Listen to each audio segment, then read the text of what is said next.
Hello students, welcome to ninth lecture of surface chemistry. So in previous lecture we completed our second point, catalyst, and now we are going to start a new point, colloids. So colloids are the one type of solution, but behavior of these type of solutions are completely different from our regular solutions. So let us discuss how it works and what is the characteristics of colloidal salts.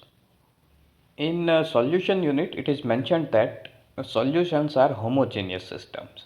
That means we cannot separate solutions from each other by simple physical processes. That means by filtration like processes.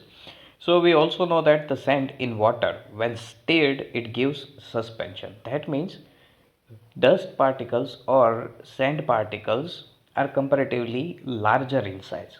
So when we try to mix it with the water, first it will seems like it is completely mixed. But after a few minutes, this larger sized particle, because of gravitational pull, will settle down at the bottom of the vessel. It is called suspension. So which slowly settles down with the time between the two extremes of a suspension and solution. We come across a large group of system called colloidal dispersion or simply colloids. That means in case of solution we have very small sized particles of the solutes. In case of suspension we have comparatively larger sized particles. And in between these two we have colloidal salt. That means not so large, not so small sized particles, and that's why it is called colloid, different category from the solutions or suspensions. Now understand it like this way. Suppose the first dot represents particle of solute in solution and the second dot represents a particle inside the suspension. So as we can see, we have comparatively large difference between their sizes, and in between these two we can place one more particle which is comparatively smaller than the suspension but larger than the solution particle. So that means first one is called solution, second one will be called colloids, and third one is called suspension. Now as we know, as the size increases, mass also increases, and it means gravitational pull will be more effective on larger sized particle. Although all of these three particles will feel two different type of forces, one force is kinetic force or kinetic energy.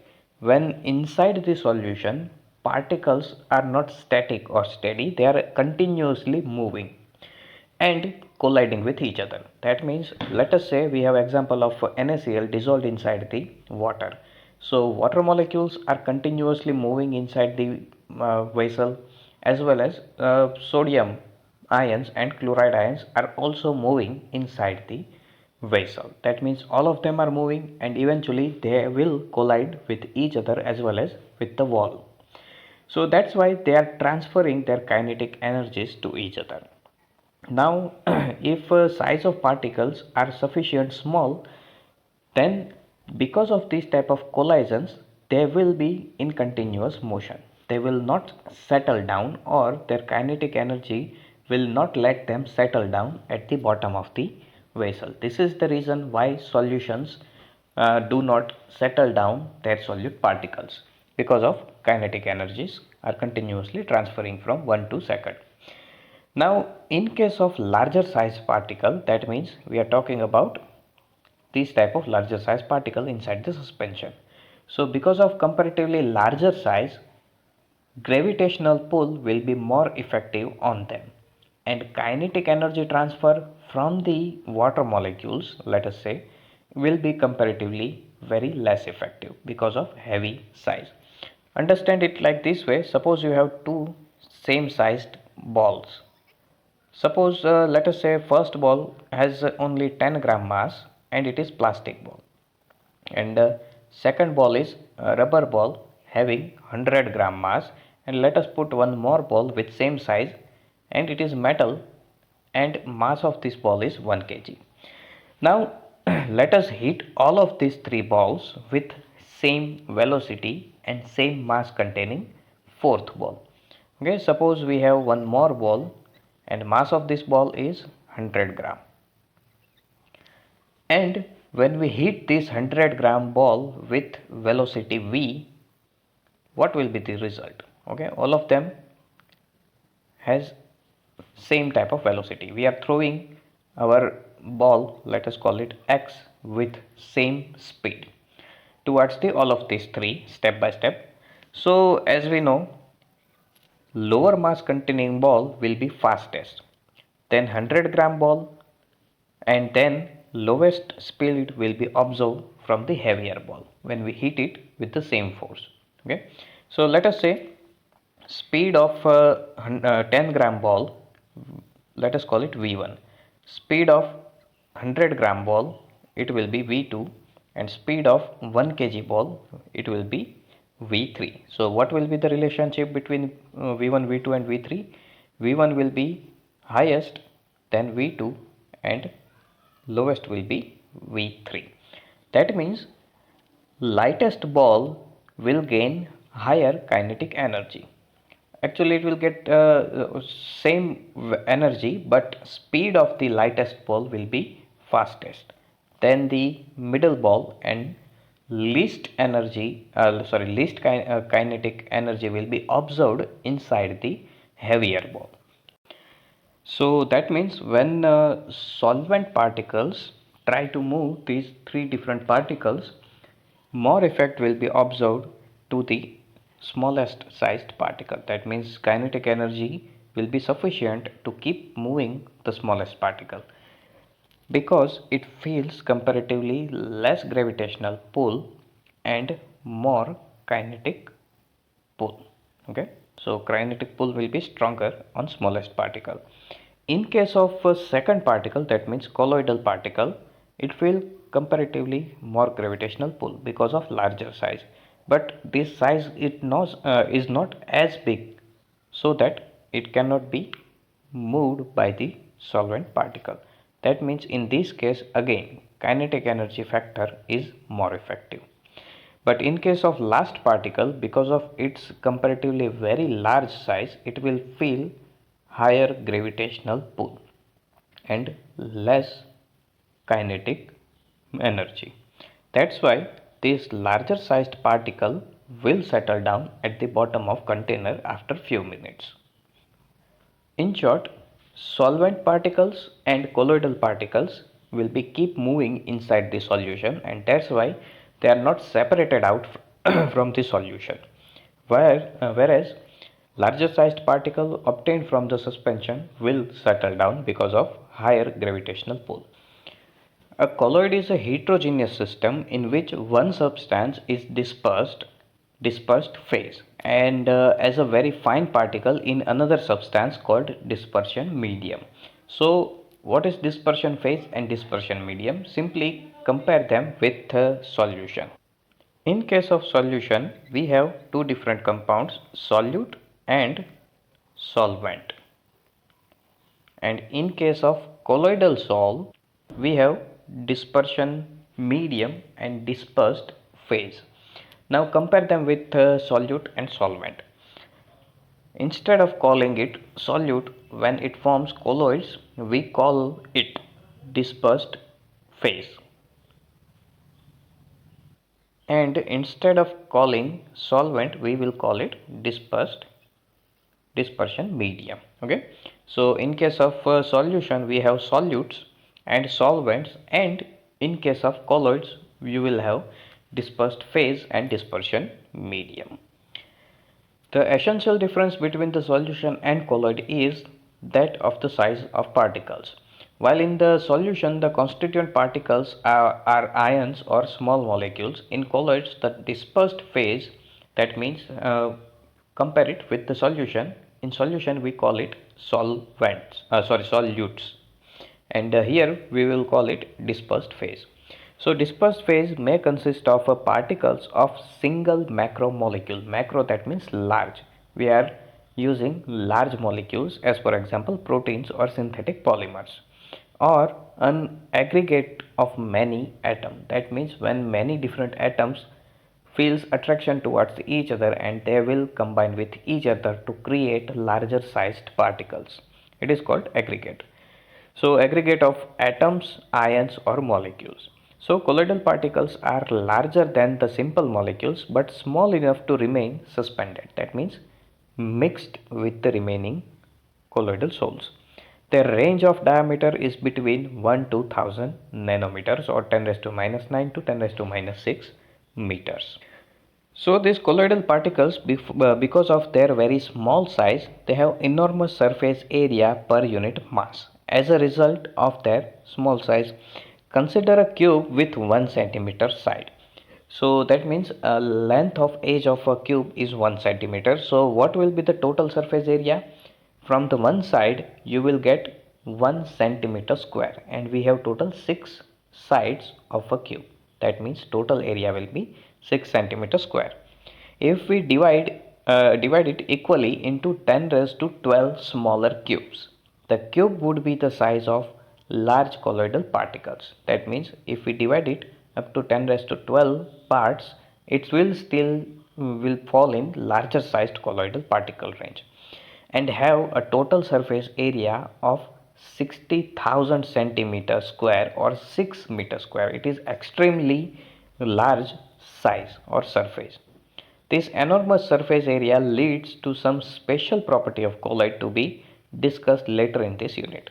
Now keep in mind we are discussing surface chemistry. Okay, that's why surface of colloidal particles are mentioned here. So as we can see, they have comparatively very large enormous surface area. That's why their surface properties will be comparatively very powerful and effective. So let us discuss this point, surface point, with the example. Suppose you have a cube with the edge length of 2 centimeters. So area of this one side will be 2 by 2, that means 4 centimeter square. And how many total surfaces we have? We have total 6 surface. So total area will be 24 centimeter square if you have 2 centimeter edge length. Now let us assume we are cutting this cube and we are getting smaller cubes having 1 centimeter edge length. Okay, so first we have to cut it like this. Okay, then we have to cut it like this and then you have to cut it like this, and then you will get total 8 smaller cubes. 1 here, 2, 3, 4, 5, 6, 7 and 8 will be behind this, all of this cube. So when we cut this larger cube in 8 separate parts, you will get half of the edge length. Okay, so that means let us separate one smaller cube having 1 centimeter edge length here. So as mentioned earlier, if this edge length is 1 centimeter, that means total area will be 6 centimeter square. And how many cubes we have? We have total 8 cubes. So total area will be 48 centimeter cube. Okay, by cutting it in 8 smaller pieces, we already get double surface area than before. Okay, so we are continuously repeating this process, and eventually when we compare it, when we reach to the smaller sized particle like colloidal particle range, it will have enormous surface area by that time. Now let's move on classification point. So classification of colloids, we can do it by some different ways. So we can classify it from the following criteria. First is physical state of dispersed phase and dispersion medium. Now keep in mind, dispersed phase will be solutes of colloidal solutions and dispersion medium will be solvents. So nature of interaction between the dispersed phase and dispersion medium and type of particles of the dispersed phase. So let us discuss our first point, classification based on the physical state of dispersion phase and dispersion medium. So as we know, we have total 3 different type of physical states in regular chemistry: solid, liquid and gases. So we can categorize them according to solid, liquid and gaseous state. And as mentioned earlier, solutions are homogeneous systems, whereas colloids are heterogeneous system. Okay, so keep in mind solutions are homogeneous and colloids are heterogeneous. So that means if two different physical states, when we mix them together, or when two different type of compounds are mixed together, and if they are creating homogeneous system, then we cannot call it colloids. Okay, they must contain heterogeneous system. Now what is heterogeneous? When two different materials do not completely mix with each other. Okay, if they are separated from boundary, then we can call it heterogeneous system, and if they are completely mixed with each other, then we will call it homogeneous system. Okay, so let us move. Depending upon the whether the dispersed phase and the dispersion medium are solid, liquid or gases, 8 type of colloidal systems are possible. Now if we have 3 different possibilities, then you may get total 9 different outcomes, but instead of 9 we are getting only 8. Why? Let us discuss further. A gas mixed with another gas forms a homogeneous mixture, and hence it is not a colloidal system, because colloids are heterogeneous system. So when we mix a gas with second gas, they will create a homogeneous system. That means they are creating solution. So the example of the various type of colloids along with their typical names are listed in table 5.4. So many familiar commercial products and natural objects are also colloids. As for example, whipped cream is a form which is a gas dispersed in liquid. Now dispersed phase, dispersion medium and type of colloids and example, they are mentioned in this table. Okay, so table number 5.4. So as in case of solution, the higher amount, when we have two different compound A and B, then higher amount of a compound will behave as a solvent and lower amount will behave as solute. Okay, so same thing will be applied here. Dispersed phase, that means solvent, so solutes, so it will be comparatively less amount in compare of medium, that means solvent. So first is solid system. Type of colloid is called solid sol. As for example, some colored gems or glasses. Solid liquid example called sol, paints and cell fluids. And we can add few names in it as well. So solid and gas called aerosol, smoke and dust. Dust floating inside the air, not settled down on the table. That means, as for example, when a vehicle is running on a rough road, it will make some dust clouds behind it. Okay, so we can call it solid particles present in gas, and these solid particles are not completely mixed with the gas, they are separate from each other. That's why they are creating homogeneous system, and it is called aerosol. Next is liquid suspended in solid, they are called gel, cheese and jellies. And liquid system called emulsion, milk, hair cream, butter, etc. Liquid gas called aerosol, again solid gas and liquid gas both are called aerosols. Fog, mist, cloud, insecticide sprays, that means when we spray fine particles inside the air, it is also aerosol, liquid inside the gas. And when we uh, flew some smaller sized particle like dust particles or smoke particles, which are actually solid but finely divided solid, it will create again aerosol, that means solid in gas. Next is gas in solid, it is called solid sol. Pumice stones form rubber, etc. And gas liquid form froth, whipped cream and soap leather. Now gas system is missing because it is not colloidal sol or heterogeneous system, it is homogeneous system. So few examples, let us discuss it. So firefighting foams used at emergency aeroplane landings are also colloidal system. Most biological fluids are aqueous sols, that means solid in water. Within a typical cell, protein and nucleic acids are colloidal sized particles and dispersed in aqueous solution of ions and small molecules. That means all the protein molecules, because of very large size, they will behave as colloidal particles, and when we try to dissolve them in liquids or other medium, they will create sol or colloidal solutions. Out of various type of colloids given in table 5.4, the most important or common sols are sol, that means solid in liquids, gels, liquid in solids, and emulsions, liquid in liquids. However, in the present unit, we shall take up a discussion on the sols and emulsions only. Further, it may be mentioned that the dispersion medium is water. The sol is called aquasol or hydrosol, and if dispersion medium is alcohol, then it is called alkosol, and so on. That means prefix of medium will be used. Okay, so next method, classification method, will be discussed in next lecture.